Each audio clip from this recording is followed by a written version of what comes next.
কি আওয়াজ করলো? যা কেলা, গাড়িটা পাংচার হয়ে গেছে। আরে অদল বদল রাস্তায় ভাঙা, কোথাও গ্যারেজও নাই, কি করবে এবারে? উঠাইয়ে না।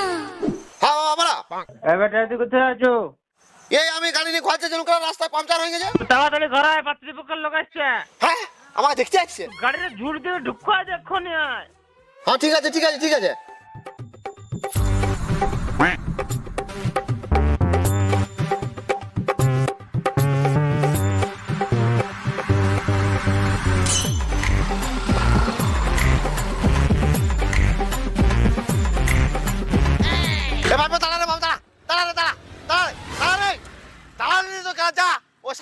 উড়িষ্যা থেকে পাগড়া বেরিয়েছে, যদি সারা ধরে তোর বুঝতে পারবি তারা।